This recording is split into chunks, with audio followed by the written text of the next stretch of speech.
우리는 예수 그리스도를 믿음으로 말미암아 부활의 삶을 얻은 줄 믿습니다. 예수 그리스도의 십자가의 죽음이 나를 죽음에서 사망에서 생명으로 옮겼다는 것을 믿음으로 고백하는 사람인 줄 믿습니다. 그래서 우리가 살아가는 모든 삶은 부활의 삶이요, 우리가 꿈꾸는 모든 인생은 다 부활의 인생이라 그렇게 생각하고 우리에게 주어진 일들을 잘 감당하며 오늘 그 부활을 기념하는 부활 주일에 이렇게 함께 예배하고 있습니다. 그런데 예배하고 있는 저와 여러분들에게 세상은 이렇게 묻습니다. 예수를 믿는 너희, 예수를 믿는 그리스도인들이 말하는 그 부활이 도대체 뭐냐고 말이죠. 더 구체적으로 얘기하면 너희는 부활주일날 그렇게 기쁘게 예배한다 그러고 찬송한다 그러고 뭔가 모여서 대단한 일을 한다고 하는데 너희가 기뻐하고 살아가는 그 부활이 무엇인지 나에게 설명해 달라고 요청하고 있습니다. 그 질문을 받으시면 어떻게 대답하시겠습니까? 대부분 부활주일 나와 부활을 기쁨으로 찬양하는 자리에는 함께 있지만 이 부활의 의미를 잘 모르시는 분들이 많이 계세요. 단지 부활 그러면 죽음에서 살아난 것. 그러니 그 예수 그리스도가 죽음에서 살아났듯 나도 그렇게 살 거야 라고 하는 이야기만 할 뿐입니다. 그러다 보니 예수를 알지 못하는 수많은 사람들이 아니 그래서 어떻게 하라고 라고 다시 묻는다면 그냥 믿어, 그렇게 하고 끝나버리게 되는 것이죠. 사실 이 땅을 부활의 소망을 가지고 부활의 생명을 가지고 살아가는 저와 여러분들이 직면하는 모든 인생의 문제는 다 이 질문과 연결되어 있다고 생각해요. 나를 만나는 예수 믿지 아니하는 이 땅의 수많은 사람들은 우리에게 그 질문에 해답을 해달라고 요청하고 있다고 생각합니다. 그런데 이런 질문이 예수를 알지 못하는 사람만이 던지는 질문이 아니라 교회 공동체 안에도 이런 질문이 있었음을 성경이 우리에게 말해줍니다. 고린도 교회 안에서 일어났던 일들인데 고린도전서 15장 35절에 보면 이와 같은 질문이 교회 안에 있었다 그렇게 말합니다. 누가 묻기를 죽은 자들이 어떻게 다시 살아나며 어떠한 몸으로 오느냐 그렇게 물었다는 거예요. 죽은 자가 어찌 다시 살아나는가? 어떠한 몸으로 도대체 오느냐? 부활에 대한 질문이 교회 안에 있었음을 성경은 우리에게 증거해 주고 있습니다. 쉽게 설명하면 이 질문은 이런 얘기 아니겠습니까? 부활이 과연 있느냐는 질문이고, 부활이 과연 있다면 도대체 그 부활은 무엇이냐? 그리고 부활을 경험한 사람의 삶은 어떤 것이냐? 이런 것을 질문하고 있다는 것입니다. 이 질문에 오늘 부활주일 감사 예배에 참여하신 우리 세계로교회 묵별들은 어떻게 대답하시겠습니까? 예수를 믿어 얻어진 부활 인생에 대하여 기뻐하는 우리입니다. 허나 부활이 도대체 어떤 것인지를 알지 못하기에 부활의 능력은 이야기하지만 그 능력이 내 것이 되어 살지 못합니다. 부활의 승리를 맛보며 살아가야 된다 수없이 말하고 있습니다만 실상 저와 여러분의 현실은 어떠하지요? 이 세상에서 쓰러지고 넘어지고 자빠지고 엎어지고 항상 그런 모습들을 되뇌이며 그 어려움과 패배 속에서도 아니야 나는 부활의 삶을 살지, 그렇게 자기 체면적 위로를 늘 경험하며 억지로 일어서려고 애를 쓰는 모습은 우리 가운데 혹시 없을까요? 주님이 십자가를 지시고 부활하신 오늘 이 시간, 그것을 기쁨으로 고백하며 기념하는 이 자리에 부활이 도대체 무엇인지 설명하지 못하고 이 감사 예배에 참여하고 있다면 우리의 하나님을 향한 부활 주심에 대한 감사가 진짜일 수 있겠습니까? 그러면 세상이 말하고 있는 또 우리가 알아야 될 그 부활의 진짜 모습은 무엇일까요? 이것에 대한 내용을 이미 예수님께서는 한 사람과의 만남을 통해 우리에게 설명하신 적이 있습니다. 그 사람의 이름은 니고데모입니다. 바리새인 중에 유대인의 지도자 중에 한 사람이었던 니고데모가 예수님을 한밤중에 찾아오죠. 어떻게 하면 영생을 얻을 수 있습니까? 이것에 대한 질문에 예수님께서는 거듭나지 않으면 하나님의 나라를 볼 수 없다.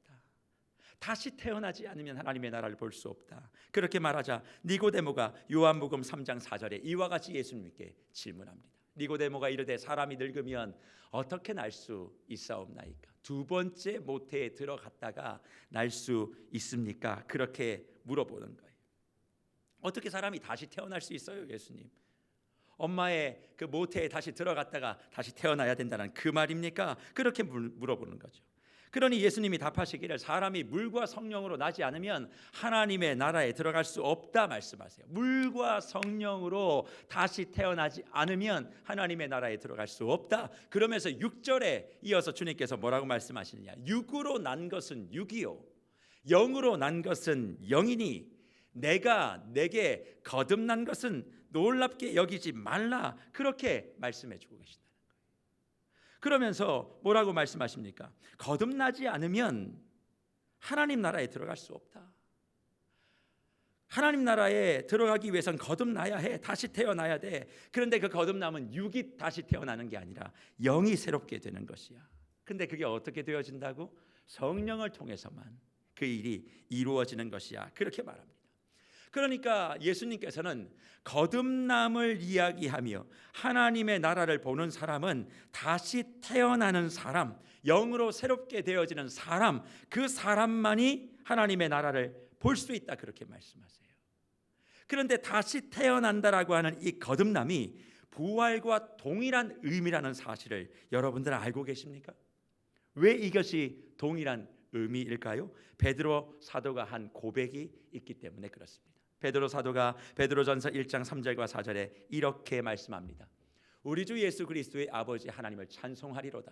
그의 많으신 긍휼대로 예수 그리스도를 죽은 자 가운데서 부활하게 하심으로 말미암아. 그다음 뭐라고 되어 있습니까? 우리를 거듭나게 하사 산 소망 있게 하셨다. 그리고 난 다음에 썩지 않고 더럽지 않고 쇠하지 아니하는 유업을 있게 하시나니 그 너희를 위하여 하늘에 간직하신 것이라. 그렇게 말합니다. 3절을 다시 한번 볼까요? 이렇게 말씀하죠. 그리스도를 죽은 자 가운데서 부활하게 하심으로 우리를 거듭나게 하셨대요. 그래서 산 소망을 경험하게 하셨다. 그러니 예수의 부활이, 그 부활을 제대로 이해하고 받아들이는 것이 내 영이 다시 태어나는 거듭남의 비밀이요. 그럴 때 산 소망을 갖는데 그 산 소망이라는 것이 도대체 뭐냐? 부활 소망인데 그것은 썩지 아니하는 것들, 4절 말씀에 썩지 아니하고 더럽지 아니하고 쇠하지 아니하는 것들, 그것만을 바라보고 살아가는 삶이다. 그렇게 말씀하고 있다는 거예요. 그렇다면 저는 무별들에게 오늘 물어보고 싶은 것이 있습니다. 저와 여러분들은 예수 그리스도를 믿음으로 말미암아 거듭난 사람인 줄 믿습니다. 우리 모두는 예수의 부활로 말미암아 거듭난 인생인 줄 믿습니다. 거듭난 사람이니 모든 것이 새롭게 시작된 사람이죠. 모든 것이 새롭게 시작된 인생은 이 땅의 관심이 아니라 썩지 아니하고 더럽지 아니하고 쇠하지 아니하는 저 하나님 나라의 영원한 것을 보고 살아가는 사람이라고 오늘 말씀하고 있습니다. 그런데 이 질문 앞엔 여러분들 자신 있으십니까? 거듭나셨습니까? 구원받으셨습니까? 부활을 믿습니까? 할 때는 아멘 합니다만 이 땅의 관심이 아니라 썩지 아니하는 영원한 것들을 바라보시며 살고 계십니까? 다시 묻는다면 아멘 소리가 과연 그만큼 나올 수 있을까요? 머리로는 저 하늘의 것, 영원한 것, 그것을 바라보며 살아가야 되는 줄 압니다만 실상 우리가 아프고 힘들고 상처받는 모든 일들은 다 이 땅의 것 아니에요? 다 그것 때문에 힘들어 하시잖아요. 또 그것 때문에 아파하시잖아요. 그러니 예수를 믿음을 가지고 산다라고 하지만 결국 그 예수를 믿는 믿음에 내 삶을 선택하여 희생하는 것보단 내 믿음과 내 삶을 위하여 예수 그리스도를 선택할 경우가 너무 많다는 겁니다. 그래서 세상이 우리를 바라보며 그리스도인들을 보며 혼돈하고 계시는 거예요. 왜 혼돈하는 줄 아십니까? 너희는 예수를 믿고 새로운 인생을 산다며, 다시 태어났다며, 거듭난 인생이라며, 부활 소망, 산 소망을 가지고 있는 사람들이라며, 그런데 왜 너희는 예수를 믿지 아니하는 나와 동일하게 이 땅의 목표를 가지고 그렇게 살아가? 너하고 내가 다른 게 도대체 뭐니? 그렇게 묻는다는 거예요. 예수를 믿지 아니하는 나와 예수를 믿는다라고 하는 너 사이에 다른 것이 없다라는 거예요. 똑같은데 왜 자꾸 다르다고 이야기하냐는 거예요. 똑같이 이 땅에 있는 것들, 그거 있으면 좋고 그거 없으면 슬픈데 왜 그렇게 너와 나는 다르다고 자꾸 이야기하고, 너와 나의 다른 것은 오직 주일에 네가 예배드리러 가는 것밖에 없어. 나머지는 다 똑같잖아. 그런데 왜 나보고 다르다 이야기하며 예수를 믿으라고 이야기하니? 예수를 믿으면 달라진다고 하는데 다른 게 없다니까? 이런 질문들을 끊임없이 하고 우리는 받고 있다고 생각합니다. 그러면 부활주일에 참여한 저와 여러분들, 이런 질문에 우리가 해답을 내어주어야 되지 않겠습니까? 그러려면 부활이 뭔지를 제대로 알아야 되는 거예요.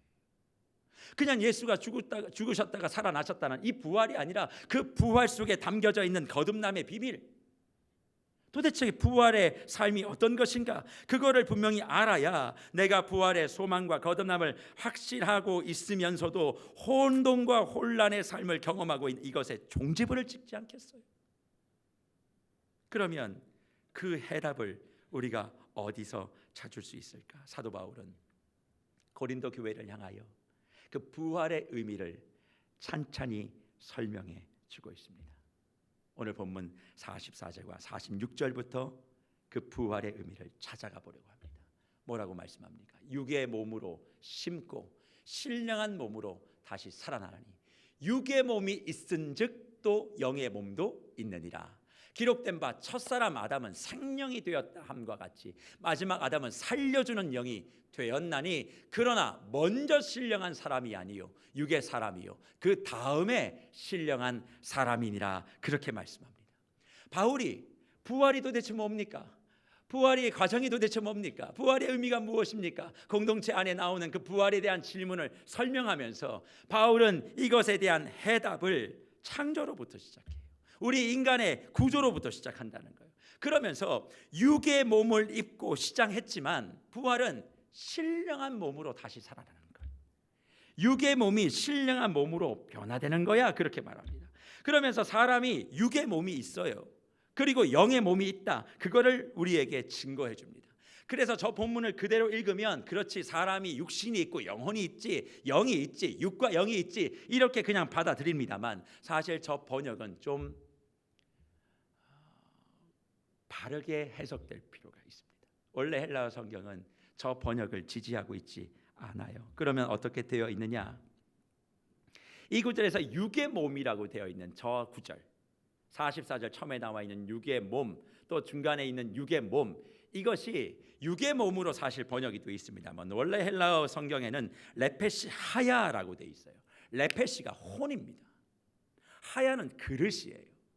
그러니까 원래는 혼의 몸이, 혼문을 담는 그릇이 있었고 영을 담는 그릇이 있었다. 이렇게 이제 저것을 해석해야 된다는 겁니다.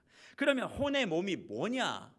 홈의 몸이 뭐냐? 그걸 이야기하면서 바울은 45절에 첫사람 아담이 생령이 되었다라고 얘기하면서 창세기 2장 7절을 인용해요. 성경 보면 관주가 붙어 있을 거예요.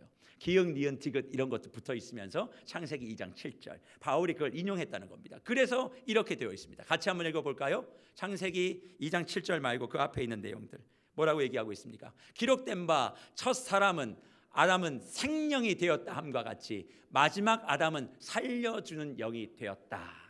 아담이 뭐가 됐어요? 생령. 그런데 마지막 아담은 살려주는 영이 됐다. 이거를 해석할 수 있는 길을 창세기 2장 7절에서 이와 같이 얘기한다 그랬죠? 같이 한번 읽습니다. 여호와 하나님이 땅에 흙으로 사람을 지으시고 생기를 그 코에 불어 넣으시니 사람이 생령이 되었다. 그렇게 말씀합니다. 하나님이 창조하시는 그 방법, 흙으로 사람을 만든 거 우리 다 알아요. 하나님이 흙으로 사람을 만드시고 그 다음 뭐라고 얘기해요? 창세기에 생기를 그 코에 넣으셨다. 그렇게 얘기합니다.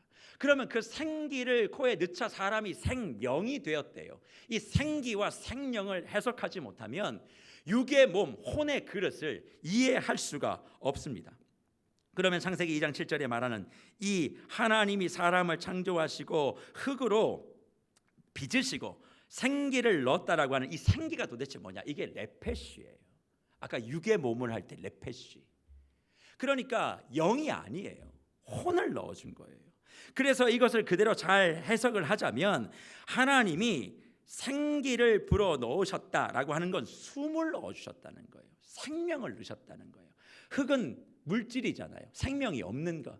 그런데 그것을 빚었어요. 거기에 하나님이 숨을 집어넣으니까 살아있는 존재를 만드신 거예요. 살아있는 존재, 숨을 쉬는 존재가 됐다. 그게 생영이에요. 그러니까 저기는 영이 내게 들어왔다는 의미가 아니고 숨을 쉬는 living, 그냥 숨을 쉬고 있는 살아있는 존재가 되게 하셨다라는 거예요. 근데 많은 성도들이 저거를 생명을 영혼으로 인지를 해요. 하나님이 영을 불어넣으셔서 영이 있는 존재가 됐다. 만약에 영을 불어넣으셨으면 히브리 단어에 루하흐를 써야 돼요. 그런데 여기는 네페시를 썼다니까요. 그냥 숨을 넣으신 거예요. 살게만 한 거예요. 숨을 쉬는 존재가 되게 했다는 것이죠. 그게 아담이에요. 그래서 목사님 지금 무슨 말씀을 하세요? 영을 넣었다니까요 하시는 분들이 있으실 줄 알고 주님께서는 창세기 2장 19절을 기록해 두셨어요. 창세기 2장 19절이 뭔 줄 아세요? 각종 새들과 듬짐승들을 지으시고 하나님이 아담이 무엇이라고 지으냐고 보자. 그 짐승들과 또 공중의 새들을 아담에게 이끌어 가시니 그 다음에 아담이 각 생물을 부르는 것이 곧 그의 이름이 됐다 할 때 저 생물이 레페시 하야예요. 그러니까 짐승들 그리고 동중에 사는 새들도 레페시 하야. 처음 하나님이 흙을 빚으시고 생기, 숨을 불어넣으시고 생명이 되었을 때 그 생명도 레페시 하야. 자, 그러면 이걸 영으로 해석해 버리면 짐승이 영이 있어요? 없어요. 그냥 살아있는 존재예요. 거기에는 영이 없는 거죠. 그러니까 창조된 인간, 살아있는 존재가 사람답게 생명을 가지고 살아가려면 외부에서 작용하는 힘이 있어야 되는 거예요. 그래서 에덴 동산을 보세요. 아담과 하와를 지으시고 늘 하나님이 함께 같이 계셨어요. 살아있는 존재이기 때문에, 그냥 숨만 쉬는 존재이기 때문에 어떻게 살아야 될지 몰라요. 그러니까 하나님이 항상 함께 계시며 아담과 하와에게 그 모든 것들을 다 알려주신 거예요. 그런데 인간이 그 동행을 거부하죠. 그 이후의 삶의 모습들이 어떻게 되어 있습니까? 하나님과 함께하지 못하는 사람들의 모습은 이와 같아요. 우리가 쓰는 말들 가운데 이런 말 혹시 들어보셨습니까? 짐승보다 못한 인간. 그게 레페시 하야에서 오는 거예요. 살아있으나 사람 역할을 하지 못하는 것. 왜? 짐승이 영은 없고 살아있는 숨만 쉬는 존재. 근데 그것보다 못한 짐승과 같은 인간. 그런 의미가 돌고 있는 것이 이런 이유이기 때문에 그렇다는 것입니다. 그래서 46절에서 바울은 먼저 태어난 그 사람은 신령한 사람이 아니야. 영의 사람이 아니야. 그는 육의 사람, 혼의 그릇만을 갖고 숨만 쉬는 사람, 존재. 그럼 어떻게 신령한 사람이 될 수 있는데 바울은 부활을 경험한 사람만이 신령한 사람이 될 수 있다. 거듭남을 경험하는 사람, 모든 것을 새롭게 시작하는 사람만이 혼의 그릇에서 영의 그릇으로 변화된 사람이라 그렇게 말씀하고 있는 거예요. 그러면 우리가 어떻게 영의 몸이 될 수 있을까요? 오늘 우리가 읽은 본문 가운데 마지막 아담만이 살려주는 영이 된다 그렇게 얘기합니다. 마지막 아담은 누구예요? 우리 구주 예수 그리스도입니다. 우리 구주 예수 그리스도만이 우리를 혼의 그릇에서 영의 그릇으로 바꿀 수 있다 그렇게 말해요.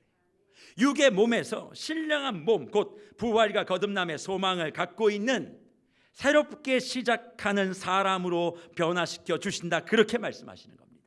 그래서 예수님이 부활하시고 누구를 만나세요? 제자들만 만나세요.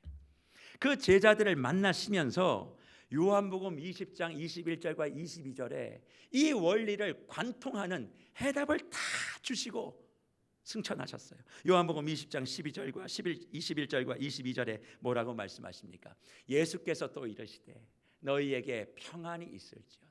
아버지께서 나를 보내신 것 같이 나도 너희를 보내노라. 이 말씀을 하시고 그들을 향하사 숨을 내쉬며 이르시되 뭘 받아요? 성령을 받으라 그렇게 말씀하고 있습니다.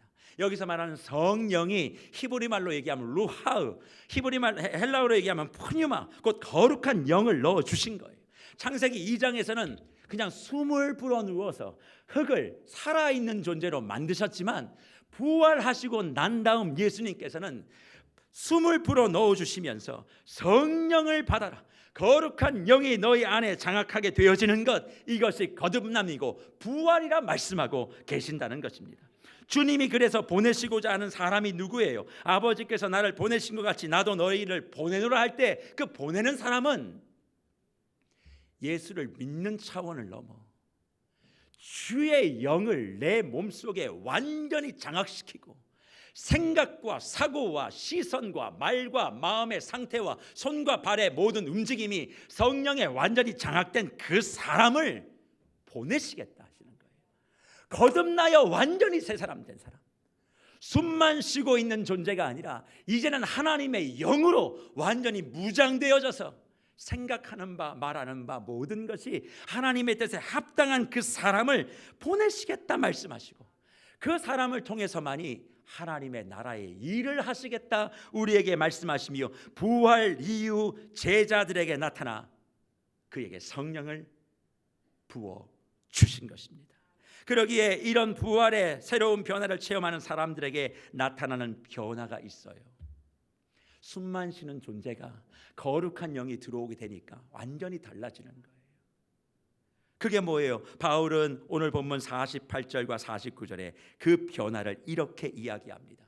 무릇 흙에 속한 자들은 저 흙에 속한 자와 같고 무릇 하늘에 속한 자들은 저 하늘에 속한 이와 같으니 우리가 흙에 속한 자의 형상을 입은 것 같이 또한 하늘에 속한 이의 형상을 입으리라, 그렇게 말씀합니다. 성령이 우리 안에 들어오니까 흙에 속한 자는 뭐냐면 그냥 숨만 쉬는 존재. 그러니까 흙에 속한 자와 다르게 영에 속한 자는 저 하늘에 속한 자다. 무슨 얘기입니까? 이 흙에 속한 자들, 그들이 추구하는 것을 부러워하지 않는 거예요. 그들을 따라가지 않는 거예요.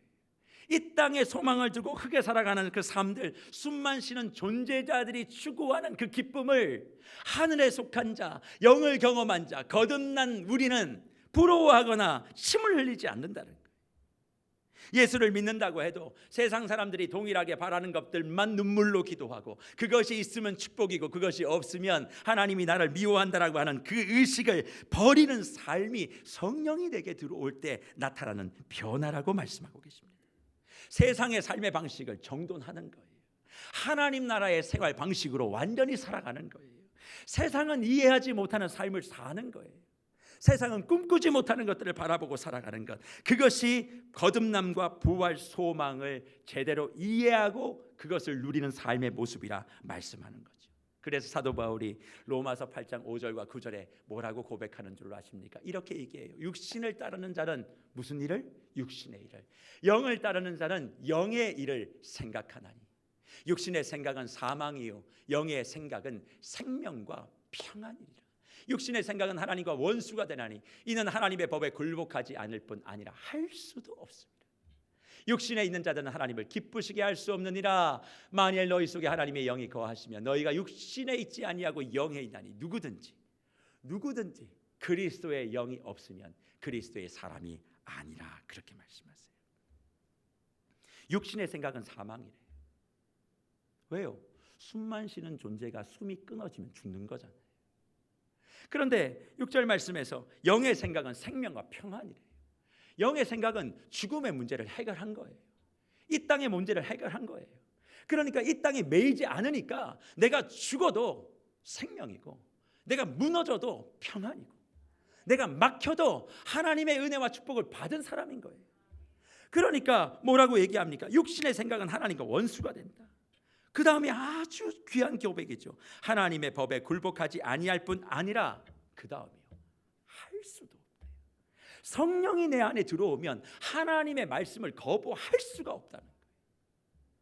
내가 육신이 이걸 하고 싶어도 성령이 못하게 막는다는 거예요. 그게 성령의 사람, 부활의 사람, 거듭남의 비밀을 경험한 사람들이에요. 하나님이 그 사람들을 통해서만 하나님의 나라 일을 하시겠다. 그렇게 부활 이후에 제자들을 만나신 것이 아니겠습니까? 어떻게 부활의 영이 성령의 사람이 되었다고 하면서 추구하는 모든 것들이 다 세상적이냐 이거예요. 그러니까 예수를 믿지 않는 이들이 저희를 향해서 도대체 뭐가 다른 거야? 부활을 보여보라 그렇게 얘기하는데 뭘 보여줘야 될지를 모르겠는 거예요. 너희가 믿고 있는 그 믿음이 뭐냐고 질문하는데 우리는 그냥 할 수 있는 얘기가 죽은 자가 살아났다니까 믿어. 그럼 어떻게 질문한 줄 아세요? 그럼 지금도 죽은 자가 살아나? 살려봐. 살릴 수 있으세요? 그러니까 침묵하고 말을 못하고 이해를 못한다 그러고 그냥 기독교는 승리다. 그냥 우리끼리 모여서 그 승리를 기뻐하고 있는 것은 아닐까. 여전히 부활의 삶을 노래하고 찬양하지만 여전히 내 안에 세상의 방법, 세상의 요구, 세상의 축복 이걸 바라고 있고 이게 있어야 하나님이 나를 형통하게 하신다. 그렇게 말하고 살아가고 있진 않습니까? 이 땅의 모든 것이 아니기에 지금 당장의 것이 나를 흔들 것이 아니라 영원한 것을 바라보며 더욱더 굳건하게 서서 성령과 함께하는 삶을 새롭게 출발하는 그 사람이 하나님의 사람이요 부활의 산소망을 가지고 있는 사람인 줄 믿으시기를 바랍니다. 그래서 로마서 14장에 바울은 우리 모두를 향해서 이렇게 도전합니다. 17절과 19절이에요. 하나님의 나라는 먹는 것과 마시는 것이 아니요 오직 성령 안에 있는 의와 평강과 희락이라.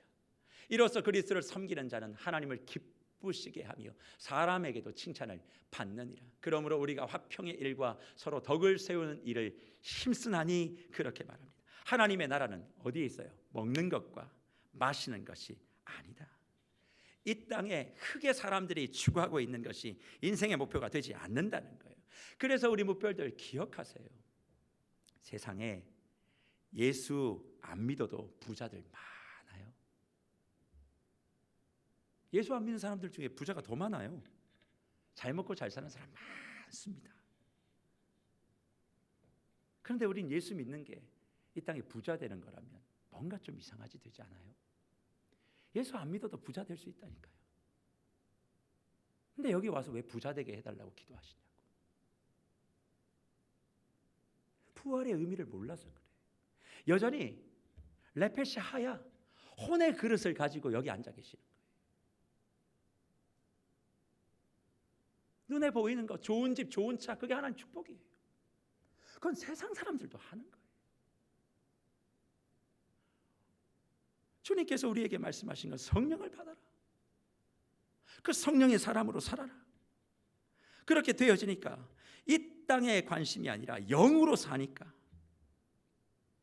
이제는 하나님을 보고 저 하늘을 보고 살아가는 삶을 살게 되어질 때 세상은 부활이 저것이구나 알게 되는 거예요. 근데 이게 되지 않으니까 신앙의 말씀에 내 삶을 맞추려고 하지 않아요. 우리가 내 삶에 이 믿음을 끌어 맞추려고 하는 거지. 안 그런가요? 하나님이 왜 필요하세요? 내 문제 해결해 주기 위해서 필요하지. 하나님의 이 일들을 위하여 나를 맞추려고 하시고 계세요? 왜 안 될까요? 성령이 나를 장악하지 않으니까. 부활주일 예배 나와도 부활의 의미가 뭔지 모르니까. 그냥 부활주일 1년에 한 번 그냥 하나님께 드리는 그 시간이라고 착각하고 사니까. 여전히 교회 안에 예배드리지만 흙의 사람으로 앉아 있으니까. 우리 안에 그런 일들이 벌어지는 것은 아닐까요? 그러기에 사랑하는 묵별 여러분, 우리가 주의 영으로 육신이 아닌 성령의 사람, 부활의 소망을 가지고 거듭난 사람이 되었다면 반드시 다른 모습을 가져야 될 줄 믿습니다. 부활하고 성령을 불어오신 그 주님이 제자를 세상으로 보내겠다 할 때 그 제자가 진짜 되어야 되는 거예요. 성령 받아 영의 몸이 되어진 그 사람이 되어야 된다는 거예요. 그래서요, 교회는 내가 바라고 내가 원하는 것을 누리고 찾는 그런 유람선 같은 곳이 아닙니다. 내가 꿈꾸고 내가 목표한 바를 이루기 위하여 구원이라고 하는 티켓을 들고 세상을 즐기면서 다니는 그 유람선 같은 곳이 아니라는 거예요. 교회는 죽어가는 사람들을 살리는 구급선이에요. 나의 삶의 모습이 어떠하든 내 자리에서 이 거듭남의 원리, 부활의 새 출발을 분명히 알게 되어지면 그걸 알지 못하는 사람들을 외면할 수가 없어요. 그래서 주님께서는 성령을 불어넣으시며 제자들을 너희를 보내겠다 하신 그 말씀이 뭐예요? 아직도 흙의 사람으로 죽어가고 있는 그 사람들 건져내라고 구급대원으로 제자들을 세상에 보내겠다 하신 거예요. 그 역할을 우리가 다 동일하게 파송받아 있는 줄 믿습니다. 그래서 사단은 이걸 못하게 하려고 우리의 관심을 자꾸 이 땅에 두라고 해요. 교회 와서도 기도할 때 아유 너 힘든데 무슨 나 옆에 있는 사람을 위해서 기도하니, 너의 물질, 너의 성공, 너의 승진 그거 위해서 기도해. 아유 네 코가 적자인데 무슨 옆에 있는 생명까지 책임진다고 너 하나라도 잘 살아라, 그렇게 이야기하는 거예요. 그러면서 이 땅의 모습들을 쫙 펼쳐주는 거예요. 너의 현실, 너의 상황, 너의 모습. 야 니까짓 게 무슨 남의 생명을 위해서 뭘 할 수 있어? 야 네가 가서 얘기하면 너보다 더 잘 사는데 그 말 듣겠냐? 그렇게 우리를 참소하는 거예요. 그러니까 그렇게 하려면 먼저 이 땅에서 재물을 쌓아, 학력을 쌓아, 좋은 직장 다녀, 이 땅에 멋지게 되면 그렇게 많은 사람들이 네 말을 들을 거야, 착각하게 만든다는 겁니다. 그런데 그 착각에 걸려서 그런 것을 구하는 기도를 했던 결과가 뭔 줄 아세요? 가장 가까운 우리의 자녀들이 예수를 다 떠났어요. 왜요? 자녀들을 위해서 우리 묵별들 어떻게 기도하셨습니까? 주님 머리가 될지언정 꼬리가 되지 않게 해주십시오. 좋은 학교 가게 해주십시오. 좋은 직장 다니게 해주십시오. 내 아들 못 낳아도 자매는 좋은 자매 만나게 해주십시오. 내 자매 부족해도 멋진 형제 만나서 멋진 가정 이루게 하여 주시옵소서. 다 그거 기도하셨잖아요. 그 기도의 결과물 우리 아이들 어디 있습니까? 예배 자리 있습니까? 왜 이런 일이 일어났을까요? 부활을 고백하지만 흙의 사람으로 여전히 살고 있기 때문에 그래요. 성령이 완전히 나의 영혼 속에 들어와서 이제는 세상의 것이 아니라 그의 영혼을 살려내기 위하여 죽어가던 영혼을 가슴 속에 품는 그 일들을 우리가 하고 기도하지 않았기 때문에 이 세상은 부활주일 예배를 드리고 있는 지금 이 시간에도 잠잠한 거예요. 우리가 여기서 예배 드린다고 면목 이동이 들썩거리고 있어요. 지금 누구 하나 눈 깜짝하지 않아요. 왜 이런 일들이 벌어지느냐. 그래서 오늘 저는 이 메시지를 마무리하면서 영혼을 가슴에 품는 태신자 작정을 하려고 하는 거예요. 단지 하나의 사역이 아니라 성령의 사람이 되어지면 이건 마땅히 하게 될 일. 내가 작정한다고 달라지겠는가? 그게 아니라 내가 작정하고 눈물로 기도하며 추수감사주일까지 내가 가면 그 영혼을 섬기기 위하여 내 모든 것을 그 영혼에게 맞추어 내면 그 삶이 변화된 삶의 시작. 그 영혼에게 나를 맞추는 거예요. 그 사람을 나에게 끌고 들어오는 것이 아니라 눈물로, 사랑으로, 수고로, 희생으로 그 한 영혼을 위해서 섬겨낼 때 그것이 내가 하는 일이 아니라 성령이 내 안에 들어와 부활의 소망이 나를 통하여 누군가를 살려내는 그러한 역사를 일으켜내시겠다, 그렇게 말씀하고 있는 거 아닙니까? 그래서 세계로 교회가 63번째 부활주일을 맞이하며 말씀 듣기 전에 성도의 노래라고 하는 찬양을 올려드리지 않았습니까? 그 찬양의 가사 어떻게 돼 있어요? 예수가 새롭게 하시고 자유를 주면 우리는 무명하나 유명한 자요. 무명하나 유명한 자요. 죽음의 위기 속에서도 참 생명을 가지고 근심하나 기뻐하며 가난하나 다른 이를 부욕케 하는 자로다. 저는 이것이 얼마나 제 마음속에 감격으로 다가오는지 몰라요. 주님께서 세계로 교회 63주년 된 이 세계로 교회의 63번째 부활주일에 이 찬양을 63명의 샛별들과 무별들이 몇 달 전부터 기도로 준비하며 이 부활의 날 선포하게 하신 하나님의 뜻이 저는 있다고 믿어요. 그것이 무엇입니까? 이제는 개인적인 욕심, 욕망 이걸 추구하기 위하여 십자가 얘기하지 마라. 너의 성공과 너의 잘됨과 너의 편안함을 위하여 예수의 이름을 올리지 마라. 이젠 성령의 사람 되어져서 혼으로 숨만 쉬는 존재가 아닌 하나님의 영이 원하는 그것들을 행하고 그것을 바라고 그것을 위하여 모든 것을 다 내어줘 하늘의 썩은 씨알이 맺어지면 심겨지면 열매가 놀랍게 맺어지듯 너의 가정에 너의 교회에 너의 직장에 너의 삶에 터져내. 이제 부활의 소망의 열매를 맺어내라. 저와 여러분에게 주님께서는 도전하고 계시는 줄 믿습니다. 이제 부활의 의미를 제대로 알고 그 부활의 능력을 발휘할 수 있는 저와 여러분들 되시기를 간절히 축복합니다. 혼의 사람에서 이젠 영의 사람이 되셔야 돼요. 오늘 이 시간 이 예배가 이 말씀이 그리고 주님 앞에 기도하며 태신자를 작정하는 그 순간순간이 완전한 내 사고와 가치가 하나님의 영에 붙들림 바 되어져서 새롭게 되어지는 거듭남의 사람 되셔서 주님 안에 이번 한 주 부활의 영광과 부활의 의미가 무엇인지 만방에 증거하시고 진정한 승리를 누리시는 저와 여러분들이 되시기를 간절히 축원합니다.